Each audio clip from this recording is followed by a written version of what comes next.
Hi guys! Aoi desu. Camila desu. VK Onesan desu.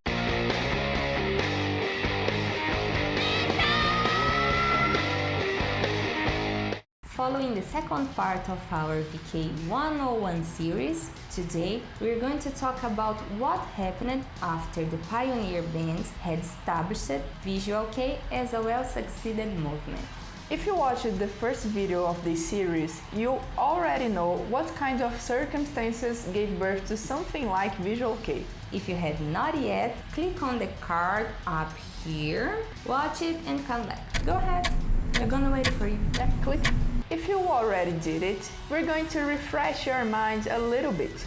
Ex-Japan and other bands started their activities during a period of huge economical success of Japan, but not that prosperous psychologically speaking. People had money but was empty inside, and this combination created a new generation eager to discover who they really were. And how do you do it?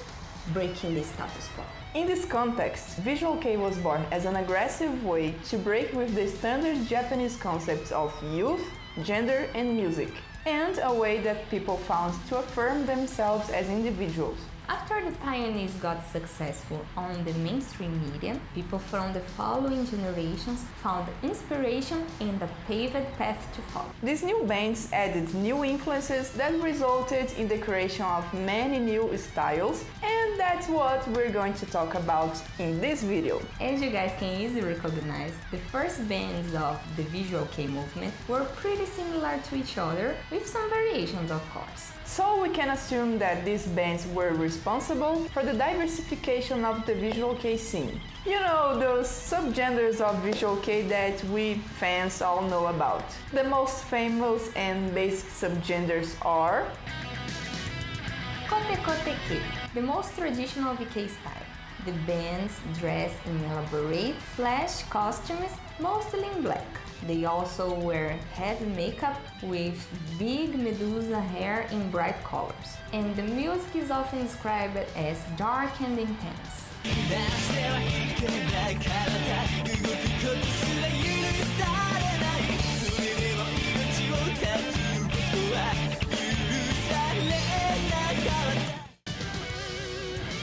Oshare Kei. Oshare means fashionable and stylish. And these bands have modern and colorful styles that usually come with upbeat songs with pop, pop rock and even techno influences.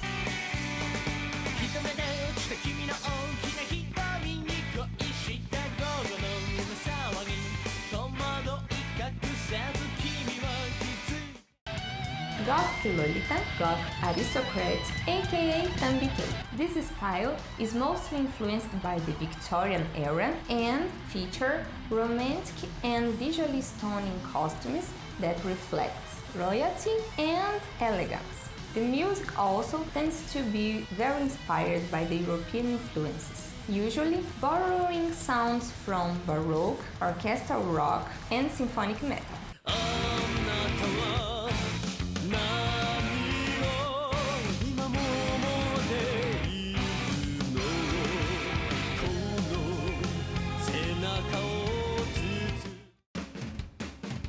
Eroguro Kei. This is the ugly style of Visual Kei. The name comes from the combination of erotic and grotesque, which are very old concepts within the Japanese pop culture. The bands use a mix of sensual and odd, fetish-like themes in their concepts, and their songs are usually hard and heavy.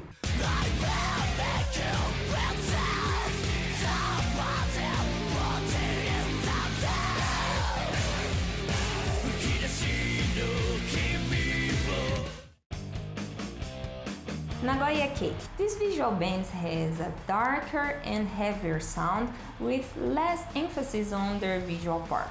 It's common for these bands to be monochromatic, like all black or all white.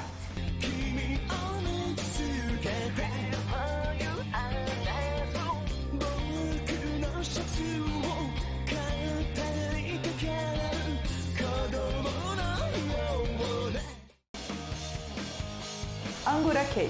This is a style with traditional influences from the Japanese culture and Buddhism. The term Angura is taken from the English word underground. Many bands with this look have a hard rock or even metal sound, but it's very easy to identify the Japanese traditional elements in their songs. The bands use things like traditional instruments, melodies, or even traditional tales in their lyrics.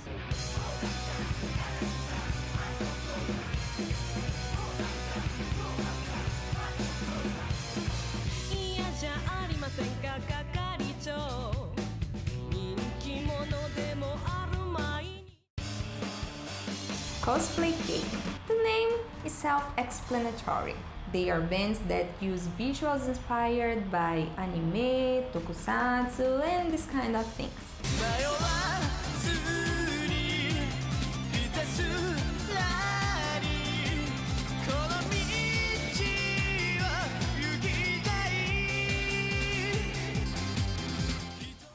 Obviously, these categories are not enough. Nowadays, it's not possible to put a band under just one label anymore, so people started to create new types of Visual Kei trying to solve this problem. Basically, these new types are fusions between two of those basic styles that we described before. For example, the so-called Koteosa Kei is a mix between Oshari Kei and Kote Kei. The bands are neither cute and happy as Oshari Kei, nor dark and heavy as Kote Kei. Yeah.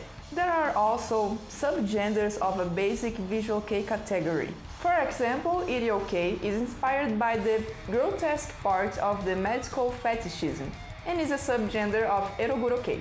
Since there is no rule to become Visual Kei, this diversity was expected and more than welcome. The VK scene of that time had space for all types of ways to express yourself. But silently, things changed and the popularity of Visual Kei was fading away. The years following Japan's economic bubble burst were very hard for Japanese people who saw their purchasing power disappear. People needed to work hard to maintain their standard of living, and this was often not possible. The stock bubble popped first, causing a cascade of bankruptcies everywhere. And just 1 year later, people had stopped buying those extravagances they had once lusted over. Then bad stuff started oozing out from under the glitz. There were tales of inequality, corporate corruption, and Yakuza infiltration. And yes, there was even plain old murder, although in real life it tended to happen over real estate. It took Japan at least a decade to recover from its hangover, and even in 2019, the stock market is nowhere near its 1989 height. With that, the context that first housed Visual Kei was gradually disappearing. The death of Hide in 1998 is often mentioned as the end of an era. Along with him, Visual Kei died. At least to Japanese mainstream. Next video, we're going to talk about how Visual Kei was born to us, Western people. And let's talk about other stuffs too. So don't forget to subscribe to the channel, leave your thumbs up, click on the little bell to get all the notifications, and don't forget to follow us on the social medias too. Instagram and Twitter /BKOnesan. Aoi deshita. Camila deshita. BK Onesan deshita. Bye bye. Bye bye.